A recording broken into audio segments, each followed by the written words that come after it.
welcome to Gaming Looks Good, episode number three, where we look at games through the lens of diversity. I'm Sharif Jackson, and you can check out Gaming Looks Good at gaminglooksgood.com or hashtag Gaming Looks Good on Twitter, as well as at Sharif Jackson, my Twitter account.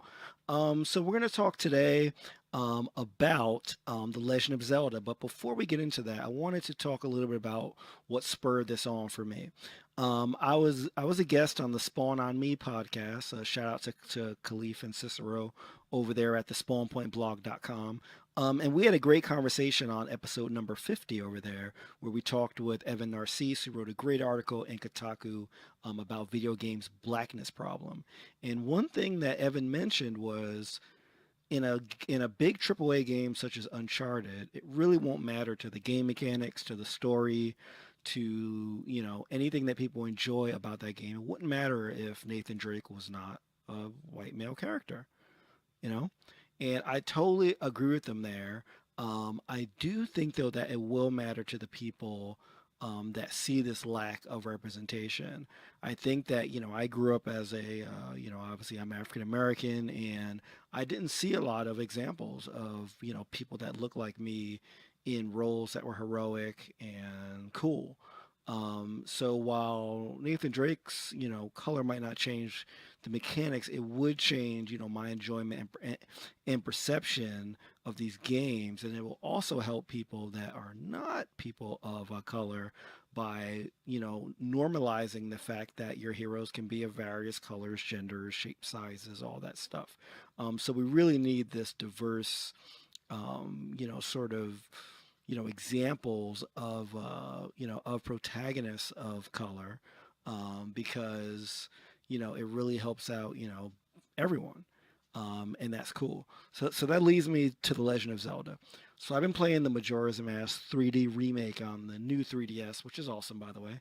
Really, really enjoy it. And it actually made me think about the GameCube iteration of The Legend of Zelda, which was called The Wind Waker.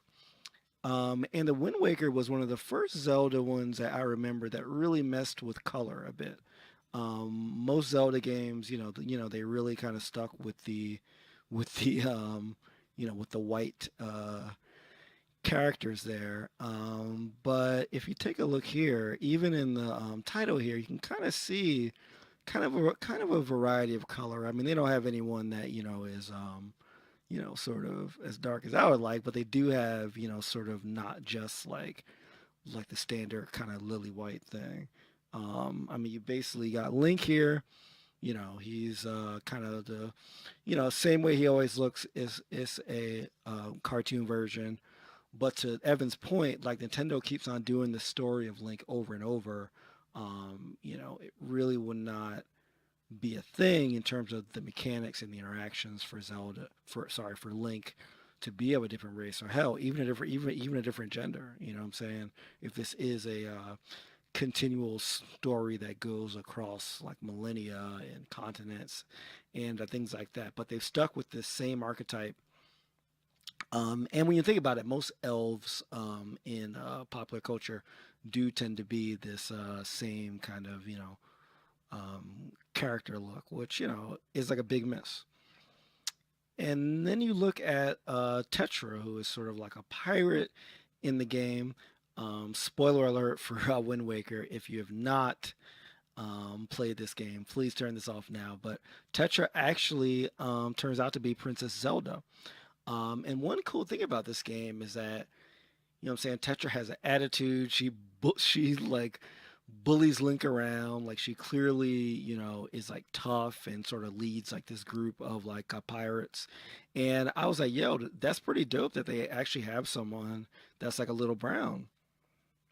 So I kind of called that she would be Zelda, just because usually in this game when they introduce a female character that kind of hangs around and stuff, usually ends up to be Zelda in this universe. But look what happens when she actually turns into Zelda. Yeah, so that's concept art of her on the left side there. And on the right, she's Zelda, same face, all that. Definitely brightened her up a little bit though, right? kind of weird. I mean, I can see where Nintendo is going. Like they're kind of saying, well, Zelda always looks a specific way, and we have to like keep that way. But why? To Evan's point, what would it matter if Princess Zelda was, had some color to her? What would matter if like a Link did? Would that change anything about the Zelda series that like we all love?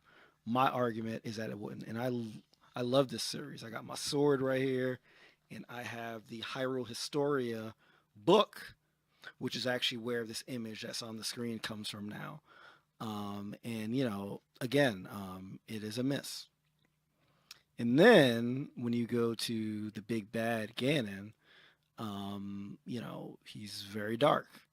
And one thing that in the Legend of Zelda is not the only game that like does this, but it tends to be light to dark, and they definitely use the phrases dark forces and all that stuff, and I'm fine with that. But I do find that one thing that these video games come into play a lot is that the villain usually ends up being significantly darker than the protagonist and the rest of the folks, which is fine if that wasn't the only thing that we saw. But because that's literally the predominant thing that we do see in these series, it sticks out, you know. And it is very unfortunate, and I know that Nintendo is a very conservative Japanese company with like their own ideals, and they do like to not tinker around with their properties too much. But I do think that how awesome would it be for Link to be of light color, for the princess to be of color, for maybe some gender swapping, you know. That would be awesome, and it would not change the dungeon crawling, the weapon upgrades, the sound of opening like a treasure chest, all that stuff that we identify with the awesomeness of the series wouldn't change one bit. But what it would change is the minds of the people that play it and their expectations of who's a hero and who's a villain. And with that, y'all, we are going to say peace. Once again, y'all, GameLooksGood.com, hashtag GameLooksGood on Twitter, um, and at Sharif Jackson on Twitter. Peace out, y'all.